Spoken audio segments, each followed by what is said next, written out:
Welcome back, ladies and gentlemen, to this week's episode of the Couch Trip Therapy for Everyday Life. That's Eddie Reece. My name's Billy Courtright, and we have another outstanding episode/conversation in store for you today. What's nice about the conversation we have for you today is I have no clue where it's going. Eddie and I just spoke a little bit about a topic that I was not familiar with, and I'm very much interested in finding out what it is that we're going to talk about. So, all I have for you, ladies and gentlemen, is a simple question, which will hopefully have a long and detailed response. Eddie, when it comes to psychotherapy and individual behavior in general, what the heck is emotional expression, and what does it have to do with us? Well, I'm glad you asked. How did you know to ask me that today? Emotional expression. Well, first of all, it's a topic that is constant in my work. Whether folks are crying in my office or being very stoic, both are emotional expression. They look different because they are different. And so one way to think about emotional expression is, how do I do it? How am I supposed to do it? That's what most people do because we always want this formula. There's a part of us that makes us crazy that says there is one right answer and I must find it and implement it immediately, perfectly, and permanently, or I suck. So if you can relate to that, you know what I'm talking about. So how do you do it? What's the way to do it? We'll start with that. Healthy emotional expression is kind of four things. One is that you're expressing the true emotion. So it's the right emotion. And you're expressing it at a good time. So what's the right time? And you're expressing it to a healthy degree. What's the right degree? Not too much, not too little. And then to make it all even more complicated, to be able to do that without beating yourself up before, after, during, or after you do it. So it takes all of those elements, and that's just for the expression. We talk a good bit in the other podcast about communication. So I'm going to express this to you, communicate this to you. You'll listen in a way that you get it, and all of that. But we're just talking about just the expression right now. So to make it real simple, the right emotion at the right time to the right degree without beating yourself up. Yeah, and immediately the question is, according to who? Well, according to me, uh, according to really, so you're going to get some feedback from the other person, Right. but that's generally not helpful unless they're fairly emotionally healthy too. And that's what we're shooting for here. We're shooting for how to be more emotionally healthy.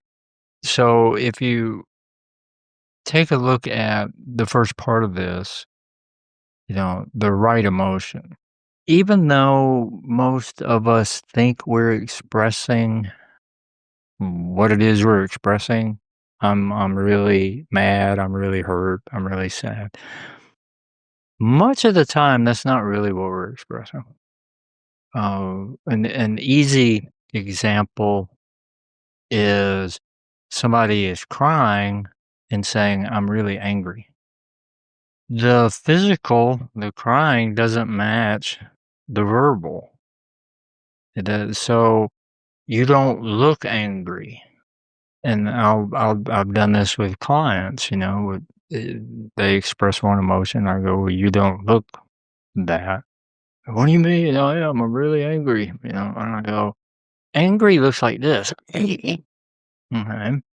Angry is, it's a push for something to be different. Mhm. And so if you're crying to express your anger, you're not really expressing anger. And you're not really angry in that moment. Now, you might be angry about this because we don't have just one emotion generally, but you're not expressing that. And in this example of crying instead of expressing anger, what's really going on is they're being manipulative in that I'm angry, which means I don't like the way things are going and I want them to be different.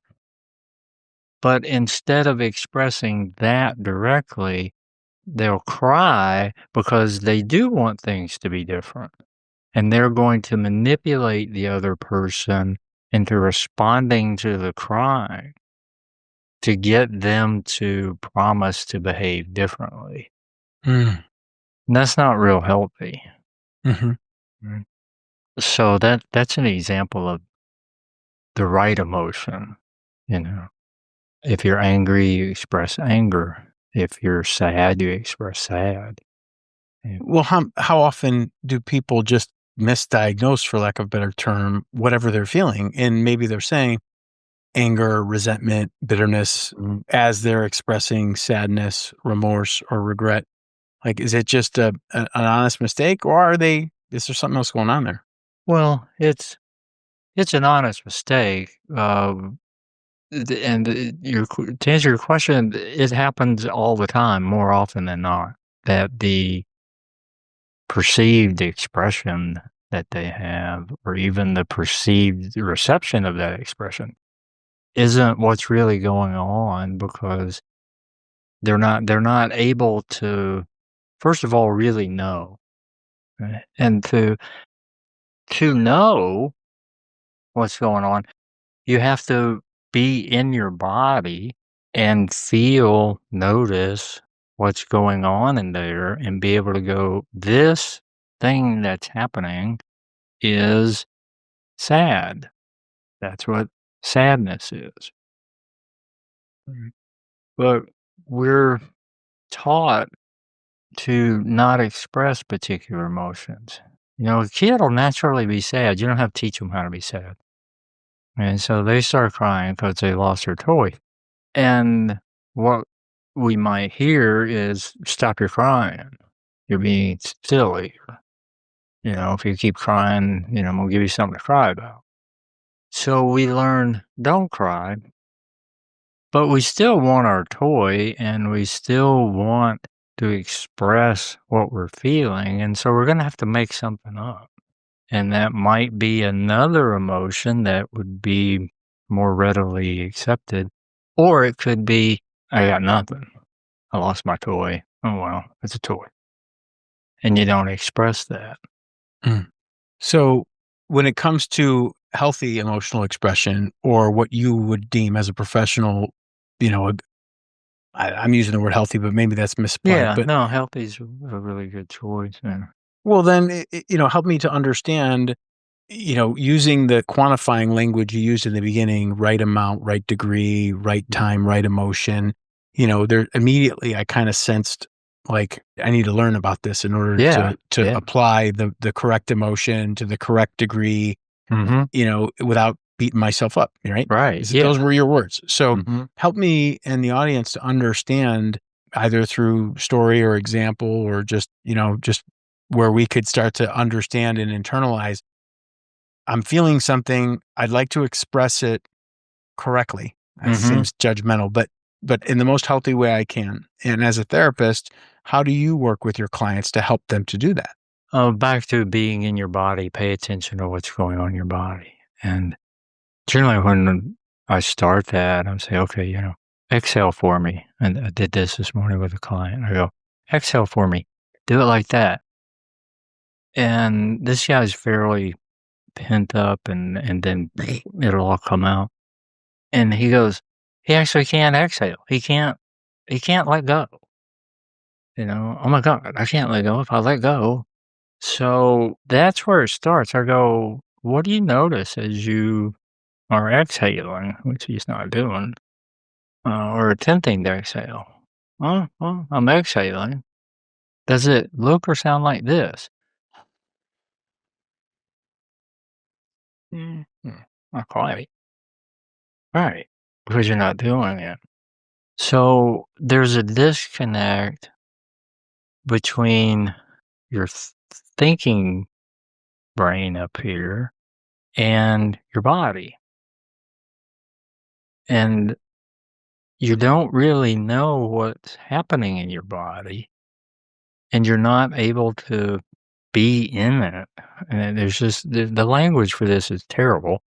But to be in your body, which means experiencing what your body experiences, experiencing what you see, what you hear, what you smell, what you touch, and what's going on in here.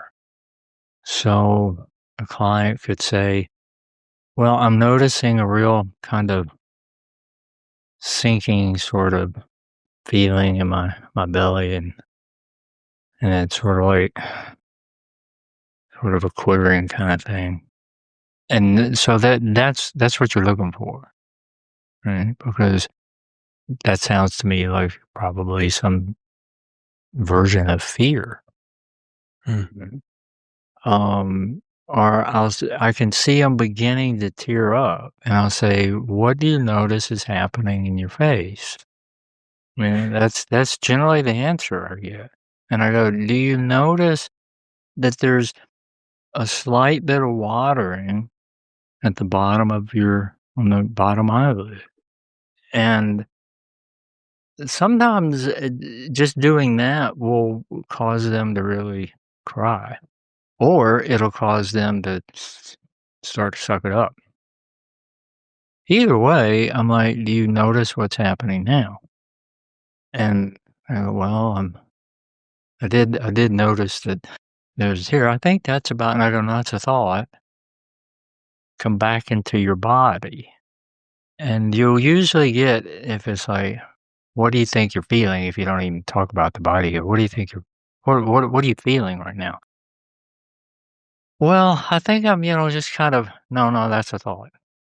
"What are you feeling?" Yeah. "Well, I'm feeling like that, they just don't understand." "No, no, it's a thought."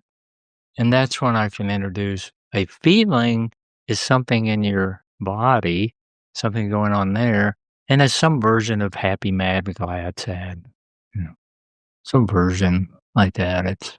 It's a word. It's not a sentence.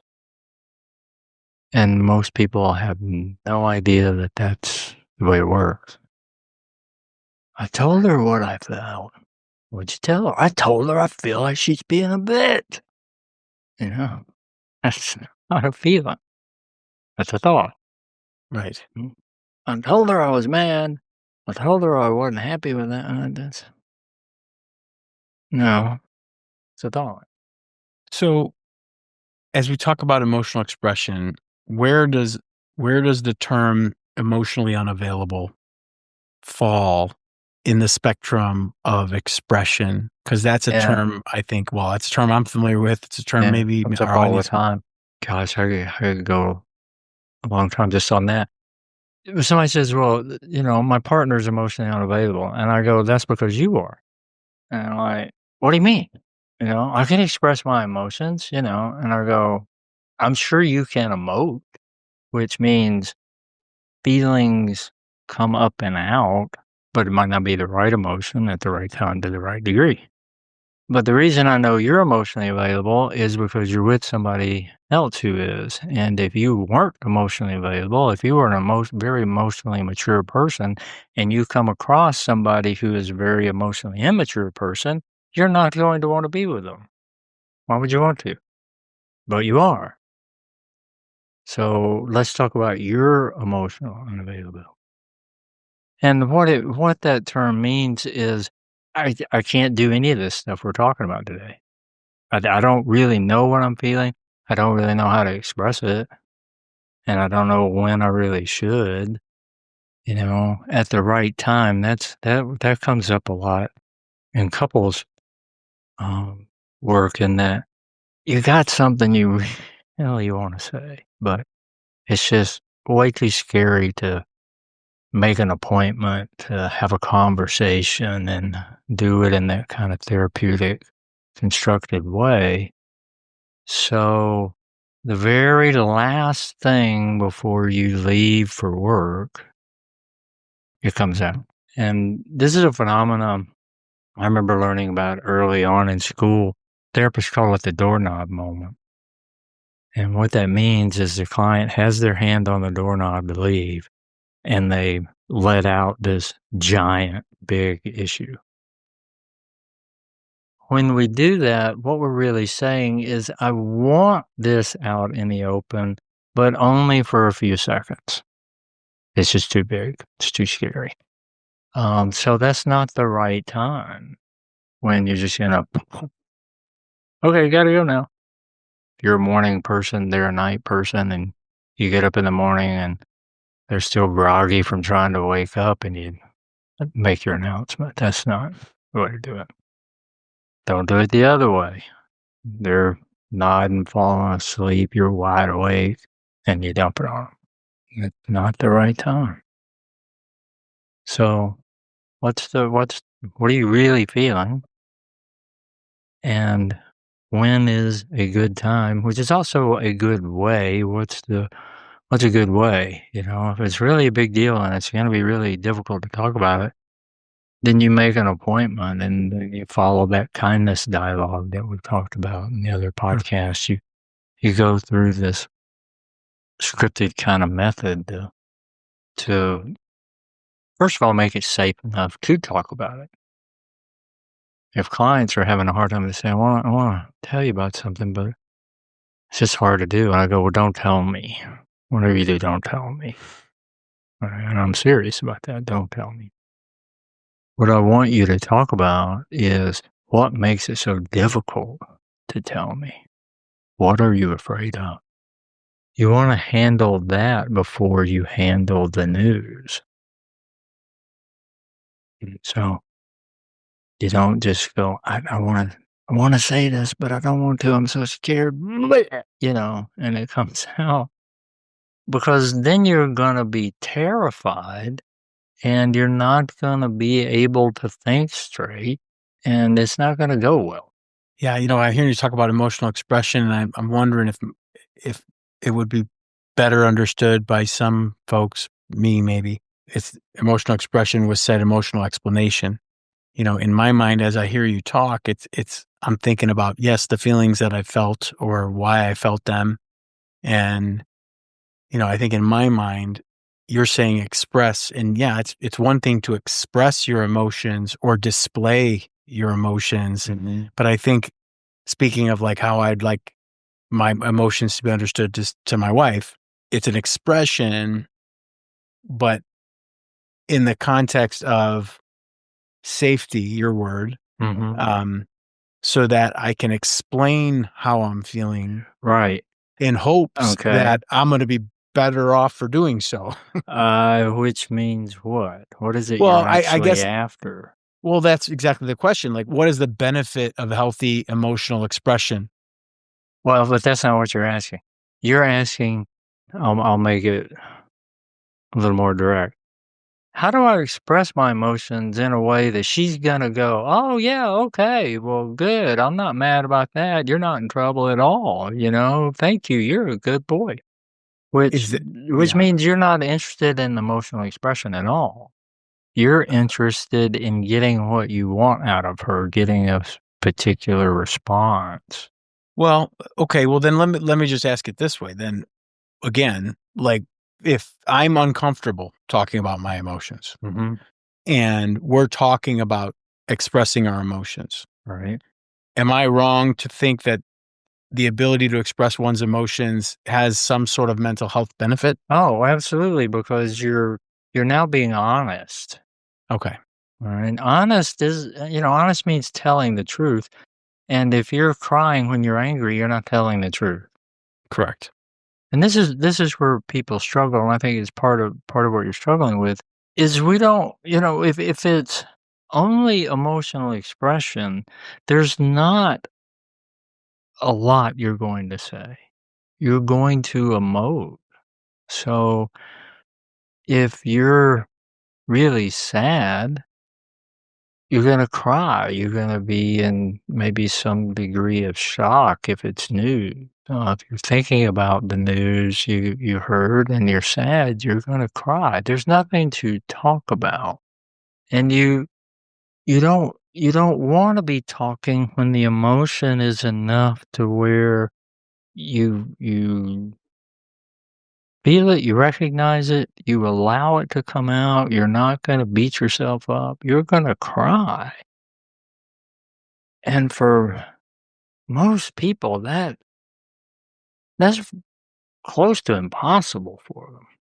Even when a client does cry in a session or any other emotion, it's real easy to see and to help them begin to see how they're also trying to shut it down at the same time. Well, right. I was just thinking the same thing. I don't Yeah, think I would be manipulating tears to get a response. If anything, I'm covering it up, hiding it, right, disguising it.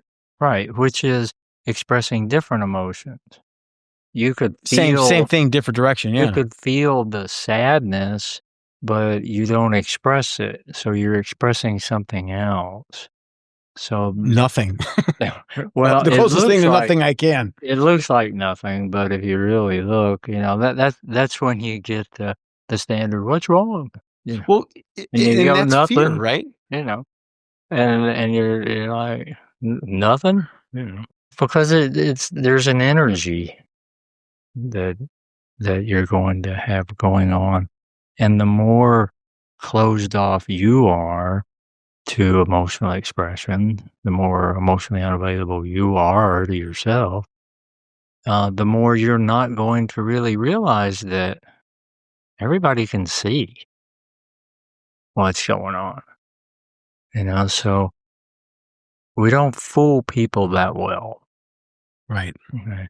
But we can fool people who aren't very adept at reading emotions, hearing what people say. I mean, the one of the real skills I have as a therapist is helping people hear what I term as underneath what you're saying. You know, oh, I'm really afraid of that I'm gonna lose. That I'm losing control. Okay? In their mind, the problem is I'm losing control, and that's a problem because I believe to live a good life and be really happy and a good person, I have to stay in control, which means I have to have particular ways I do and say things and move and breathe and think. I mean, so you're, yeah. And working with a client, talking about this, and I go, he said, "Well, why would I do that?" And I go, "Because you're scared. The only reason you wanna do all this is because something is scaring you, and I'm really curious as to what that is." And we never did really get there in that session. I'm curious, Eddie, is fear an emotion? Ye Yeah, it's one of the biggest one. That's one of the big ones. Okay, well, and then maybe that's elementary to you or Yeah. some, but it's like in my mind, as you were saying that, I'm like, well, wait a minute, is that the result of an emotion, or is that No, actually an emotion itself? Is that a that's an fight or emotion. I'm scared, yeah. Fight, flight, freeze, and any of those, I'm scared. okay, And the way you typically get to that in a session is so you're losing control, you think, and you're trying to regain control. So apparently being in control is important. Oh yeah, yeah. What happens if you're not? And they honestly don't have an answer. And then something might come up with, well, if I lose control, then I might snap at my partner. Okay, why is that a problem? And it may take hours of me saying, "Why is that a problem?" Because they're gonna come up with something else. "Well, if I snap at 'em, they're gonna be mad." "Well, why is that a problem?" And it'll always come down to some version of, "I don't wanna get in trouble." I don't wanna be a bad guy. I don't want them mad at me, not like me, not talk to me, talk bad about me, leave me, hurt me. All the things that equal codependency. So I have to restrict my emotions so that none of those things happen. That's staying in control. So we lose the sight of what we're actually feeling. So we're stuck at step one, being able to know what it is you're feeling. So what is it? When's the right time? And to the right degree. Right? And it's common as anything that when we're talking about you're afraid to express something or generally share something, say something, you're not expressing it to the proper degree. You're keeping it all inside. Or you just are, all over the place. Now it's way too much. Either way, you're not expressing what you're really feeling. And so that happens because, again, back to, I'm crying and, what are you crying about? I'll give you something to cry about. Stop crying. We learn that the crying me is not accepted. So I either have to block it off and go, no, I'm not going to cry. Or I've got to really cry to get somebody to pay attention. So I can't even really know what the proper level is. And this comes up with anger a lot of, in our discussions of anger and rage, that clients don't know how to be irritated. They'll say they're irritated all the time. And I go, well, what do you mean? And then what they'll display is, I can't believe that. And I go, that's not irritated. Irritated is, damn, that's irritated.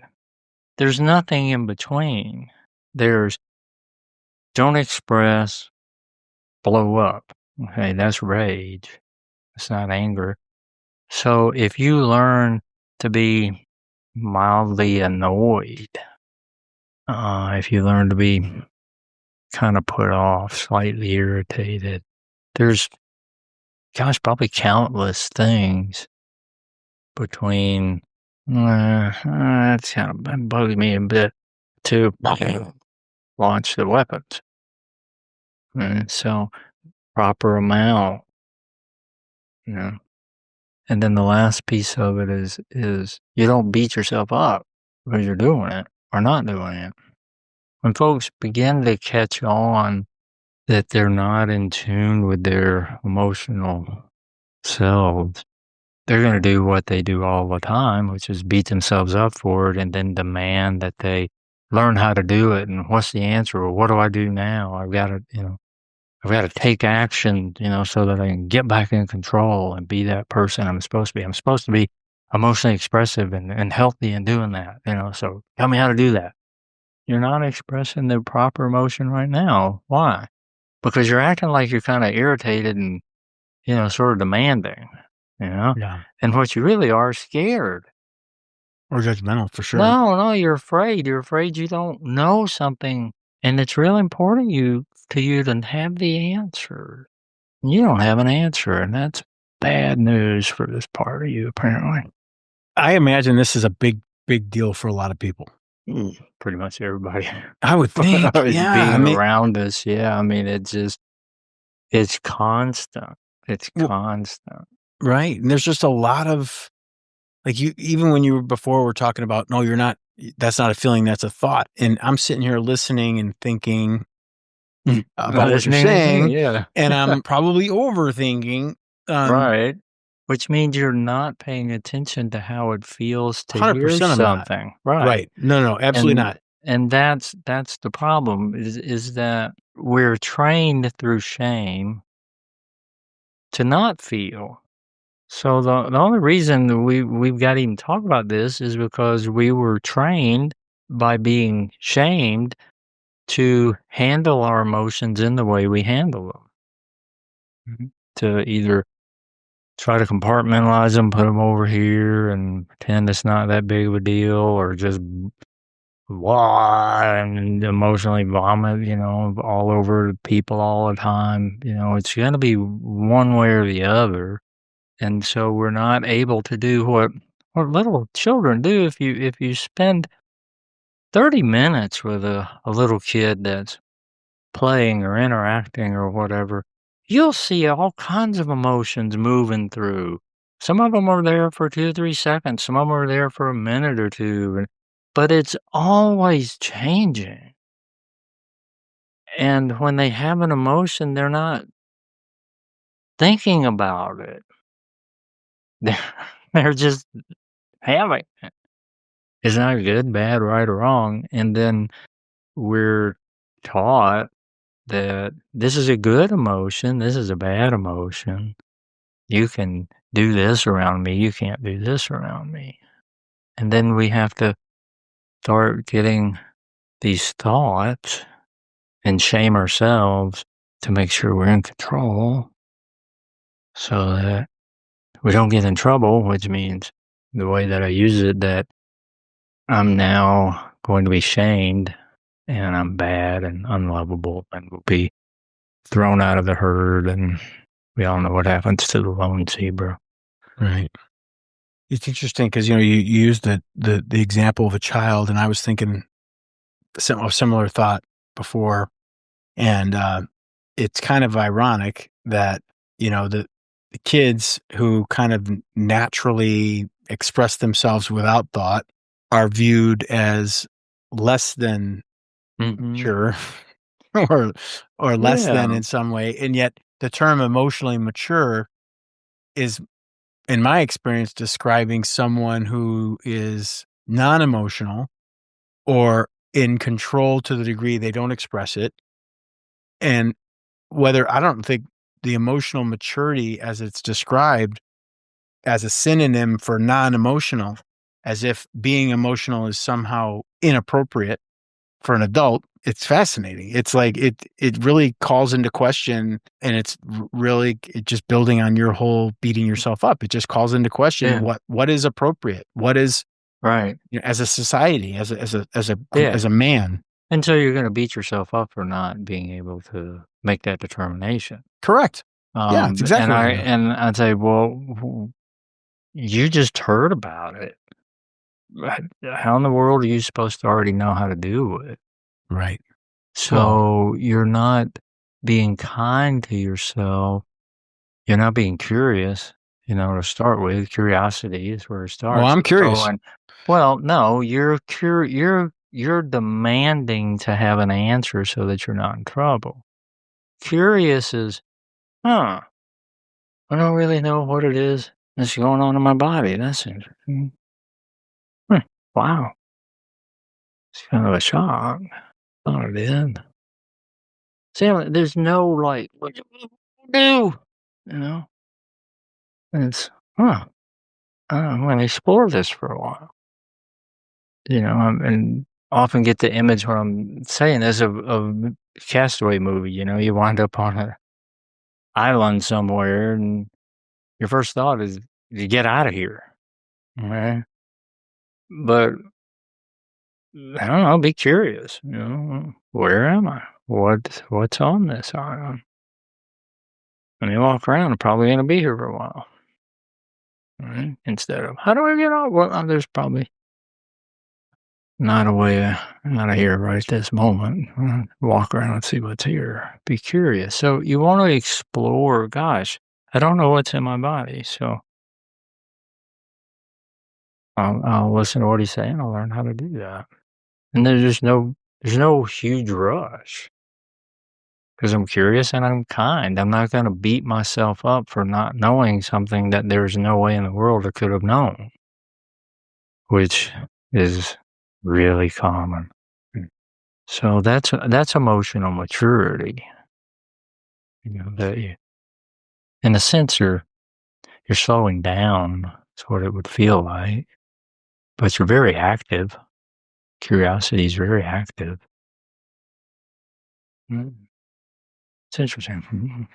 What do I feel? What do I notice? I'm gonna mess with that for a while.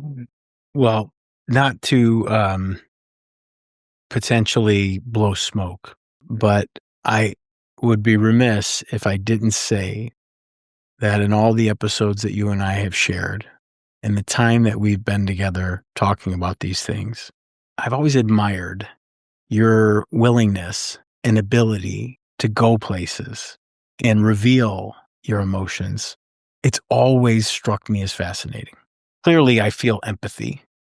Maybe not clearly, but I do. And I've always felt like, gosh, like his ability to be vulnerable without sacrificing masculinity or status or credibility. It's amazing. Hmm. And I have always admired that. I can think of the episodes right now in my mind where it was hard for me to not follow you to Mm. where you were going, and as in deep rapport and real from a real empathic place.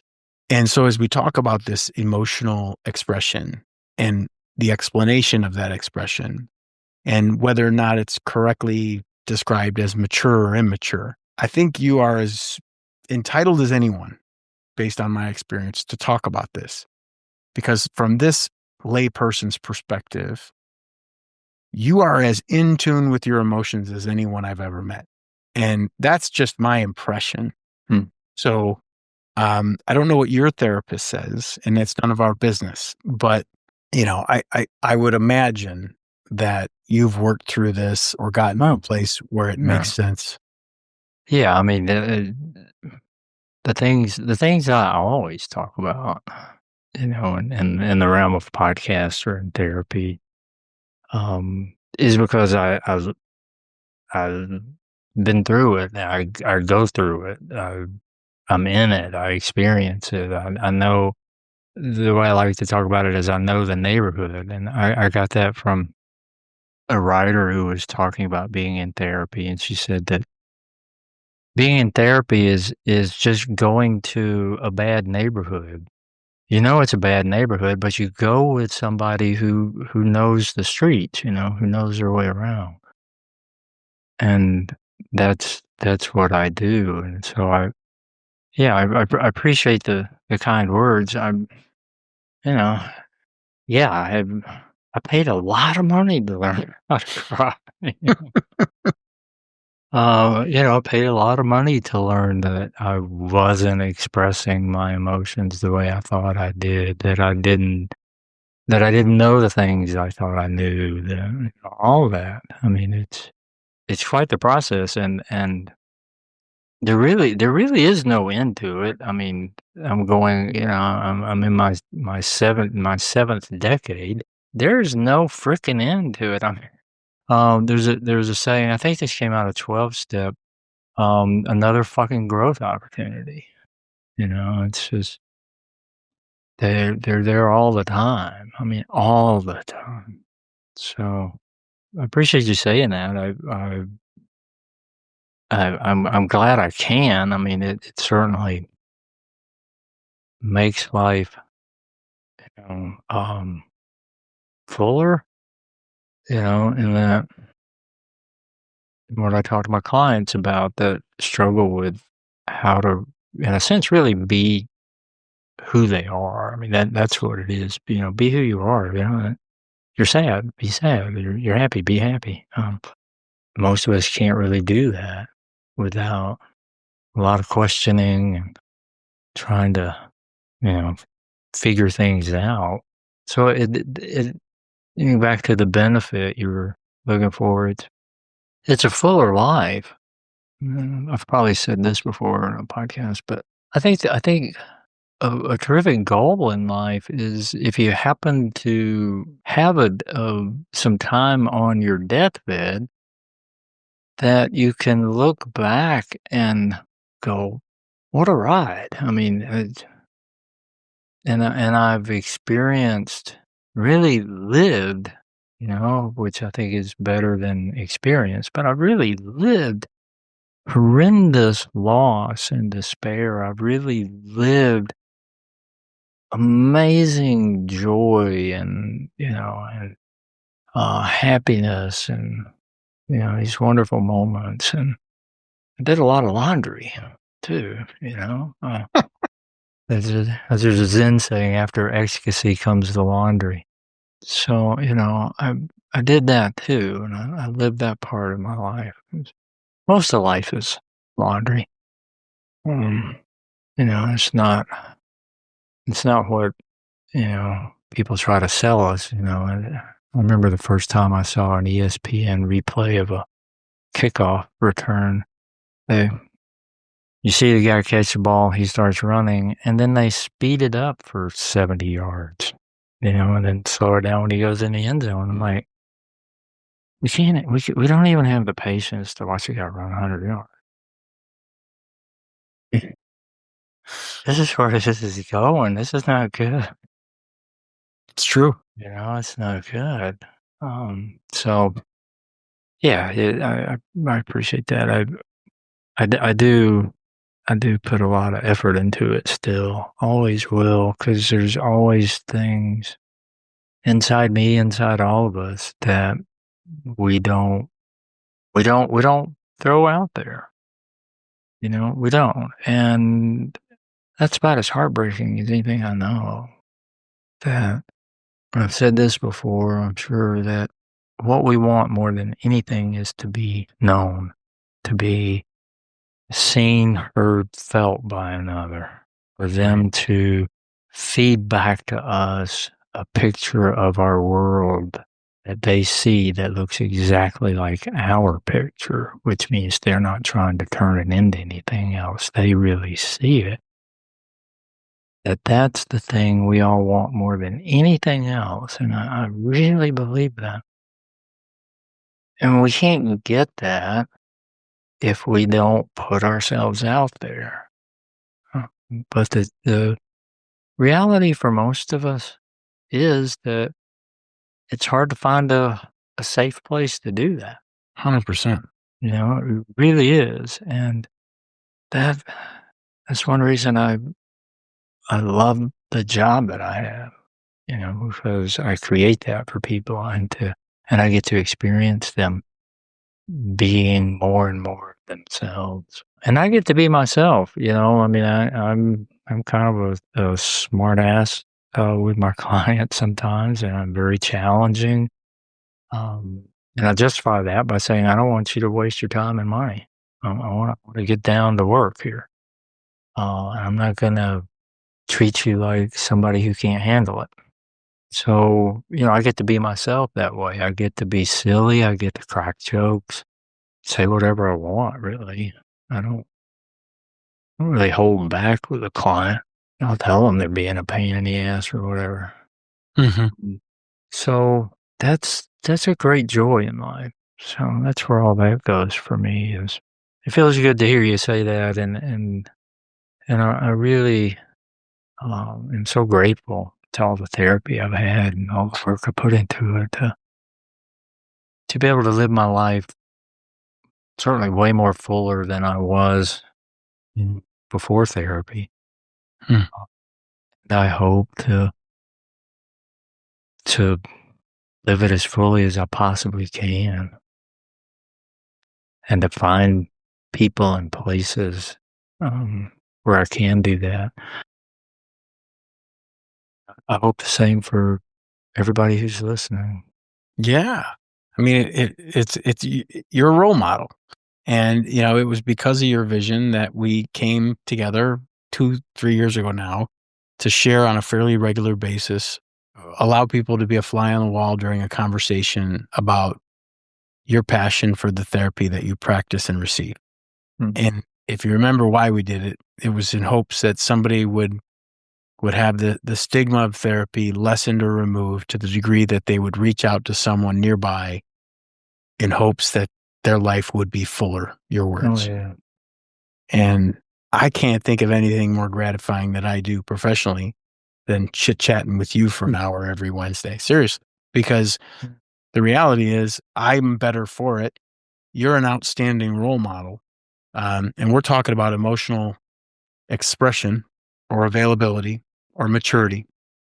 And I'm clearly, you know, I'm perfect to be talking to about this because I got miles to go before we sleep. And yet it feels comfortable and it feels safe. And I know who I'm talking to. And so, you know, on behalf of the listenership, the viewership, the consumers, if not fans of this work we do, thank you. and keep coming back because this is important stuff. Thanks, Billy. I mean, I certainly plan to.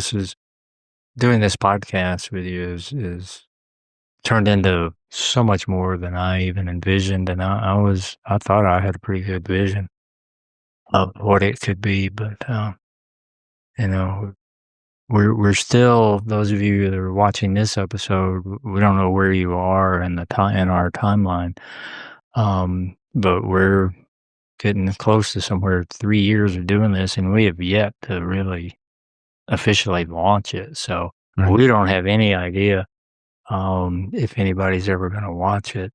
Oh, they will. But it sounds hokey, but it is kind of true. That's a good example of, sure, I'm doing it because I want people to watch it, because I want people to learn things that I've learned.